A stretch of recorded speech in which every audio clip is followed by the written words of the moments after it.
আসসালামু আলাইকুম। স্বাগতম জানাচ্ছি বিবিসি নিউজ আন্তর্জাতিক সংবাদে। শুরুতেই সংবাদ শিরোনাম, এরপর বিস্তারিত। যুক্তরাষ্ট্রে শিগগিরই হবে ট্রাম্প নেতানিয়াহুর বৈঠক।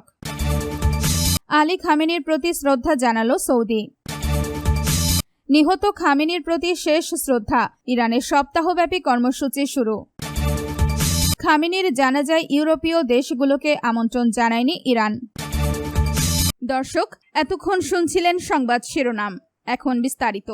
আপনি যদি ইসরায়েলের ধ্বংস চান এবং মুসলিমদের পাশে থাকেন, তাহলে ভিডিওতে লাইক করে চ্যানেলটি অবশ্যই সাবস্ক্রাইব করে দিবেন এবং আপনার মূল্যবান মতামত অবশ্যই কমেন্টে লিখে জানিয়ে দিবেন।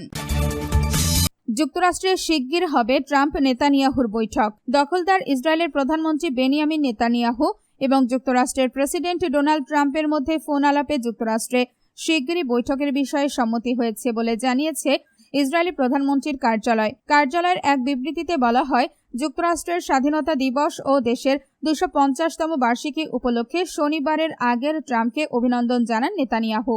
ফোন আলাপে নেতানিয়াহু বলেন, যুক্তরাষ্ট্র বিশ্বব্যাপী স্বাধীনতার রক্ষক এবং ইসরায়েল দুই দেশের ঘনিষ্ঠ সম্পর্ককে অত্যন্ত মূল্য দেয়।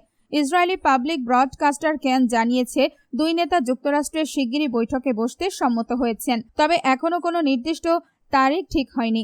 বৈঠকটি হোয়াইট হাউসে হতে পারে বলে ধারণা করা হচ্ছে।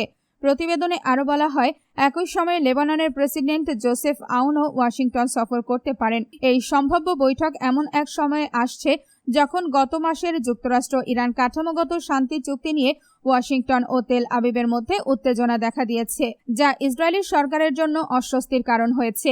এর আগে ট্রাম্প বিভিন্ন সময়ে নেতানিয়াহুকে সমালোচনা করেছিলেন, বিশেষ করে লেবানন বিষয়ে তার অবস্থানের কারণে। সাম্প্রতিক প্রতিবেদনগুলোতেও দুই নেতার সম্পর্কের মধ্যে ক্রমবর্ধমান টানাপোড়েনের কথা বলা হয়েছে।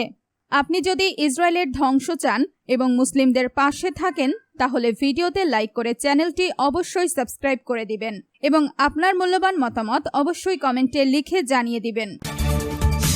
আলী খামেনির প্রতি শ্রদ্ধা জানালো সৌদি। ইরানের প্রয়াত সর্বোচ্চ নেতা আয়াতুল্লাহ আলী খামেনির প্রতি গভীর শ্রদ্ধা জানিয়েছে সৌদি আরব। ইরানের রাষ্ট্রীয় সংবাদ মাধ্যমের বরাত দিয়ে বার্তা সংস্থা রয়টার্স জানিয়েছে, শুক্রবার 3 জুলাই সৌদি আরবের উপপররাষ্ট্রমন্ত্রী ওয়ালিদ এল খেরেজের নেতৃত্বে একটি উচ্চ পর্যায়ের প্রতিনিধি দল প্রয়াত এই নেতার শেষকৃত্য অনুষ্ঠানে যোগ দিয়ে এই শ্রদ্ধা নিবেদন করে।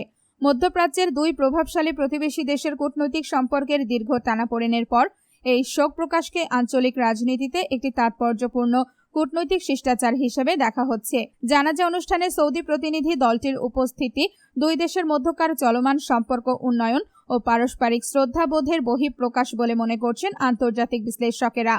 আপনি যদি ইসরায়েলের ধ্বংস চান এবং মুসলিমদের পাশে থাকেন, তাহলে ভিডিওতে লাইক করে চ্যানেলটি অবশ্যই সাবস্ক্রাইব করে দিবেন এবং আপনার মূল্যবান মতামত অবশ্যই কমেন্টে লিখে জানিয়ে দিবেন। নিহত খামেনির প্রতি শেষ শ্রদ্ধা, ইরানের সপ্তাহব্যাপী কর্মসূচি শুরু। ইরানের প্রয়াত সর্বোচ্চ নেতা আয়াতুল্লাহ আলী খামেনির মরদেহে শেষ শ্রদ্ধা জানিয়েছেন দেশটির শীর্ষ কর্মকর্তারা এবং বিভিন্ন দেশের উচ্চ পর্যায়ের প্রতিনিধিরা। এর মধ্য দিয়ে রাজধানী তেহরানে শুরু হয়েছে এক সপ্তাহব্যাপী রাষ্ট্রীয় শেষকৃত্য কর্মসূচি। শুক্রবার 3 জুলাই রাজধানীর গ্র্যান্ড মোসাল্লা ধর্মীয় কমপ্লেক্সে খামেনির মরদেহ জাতীয় পতাকায় মোড়ানো কফিনে রাখা হয়। কালো পোশাক পরিহিত শোকাহত মানুষ কাঁধে করে তার কফিন বহন করেন। 3 দশকেরও বেশি সময় ধরে ইরানের নেতৃত্ব দেওয়া এই নেতাকে শেষ শ্রদ্ধা জানাতে সেখানে বিপুল মানুষের সমাগম ঘটে। ইরানি কর্তৃপক্ষের আশা, আগামী সপ্তাহে দাফনের আগে অনুষ্ঠিত জনশোক ও শোক যাত্রায় লাখো মানুষ অংশ নেবেন। গত 28 ফেব্রুয়ারি নিজ বাসভবনে যুক্তরাষ্ট্র ও দখলদার ইসরায়েলের যৌথ হামলায় 86 বছর বয়সী খামেনি নিহত হন। খামেনির কফিনের পাশেই রাখা হয় তার 3 বছর বয়সী নাতনি, জ্যেষ্ঠ কন্যা, জামাতা এবং পুত্রবধূর কফিন। ইরানের দাবি, তারাও 28 ফেব্রুয়ারির একই হামলায় নিহত হন। রাষ্ট্রীয় টেলিভিশনের সম্প্রচারিত ফুটেজে দেখা যায়, প্রেসিডেন্ট মাসুদ পেজেশকিয়ান খামেনির মরদেহে শ্রদ্ধা নিবেদন করছেন। এ সময় তার সঙ্গে ছিলেন পার্লামেন্টের স্পিকার ও প্রধান আলোচক মোহাম্মদ বাঘের গালিবাফ। এছাড়া ইসলামিক রেভলিউশনারি গার্ড কর্পসের IRGC-র প্রধান আহমদ বাহিদিও যুদ্ধ শুরুর পর প্রথমবারের মতো জনসম্মুখে উপস্থিত হয়ে খামেনির প্রতি শেষ শ্রদ্ধা জানান। আপনি যদি ইসরায়েলের ধ্বংস চান এবং মুসলিমদের পাশে থাকেন, তাহলে ভিডিওতে লাইক করে চ্যানেলটি অবশ্যই সাবস্ক্রাইব করে দিবেন এবং আপনার মূল্যবান মতামত অবশ্যই কমেন্টে লিখে জানিয়ে দিবেন। খামেনির জানাজায় ইউরোপীয় দেশগুলোকে আমন্ত্রণ জানায়নি ইরান। ইরানের সর্বোচ্চ নেতা আয়াতুল্লাহ আলী খামেনির জানাজায় ইউরোপীয় দেশগুলোকে আমন্ত্রণ জানানো হয়নি বলে জানিয়েছে দেশটির পররাষ্ট্র মন্ত্রণালয়। পররাষ্ট্র মন্ত্রণালয়ের মুখপাত্র বলেন, এখন পর্যন্ত বিশ্বের বিভিন্ন দেশ থেকে 50টিরও বেশি প্রতিনিধি দল খামেনির প্রতি শেষ শ্রদ্ধা জানিয়েছে।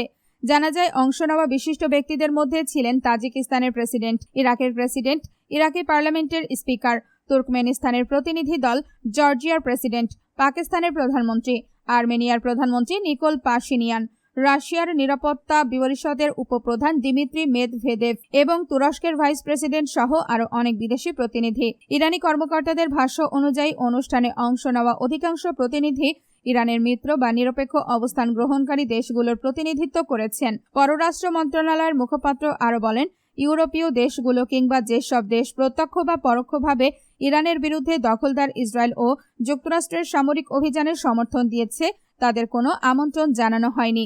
আপনি যদি ইসরায়েলের ধ্বংস চান এবং মুসলিমদের পাশে থাকেন তাহলে ভিডিওতে লাইক করে চ্যানেলটি অবশ্যই সাবস্ক্রাইব করে দিবেন এবং আপনার মূল্যবান মতামত অবশ্যই কমেন্টে লিখে জানিয়ে দিবেন।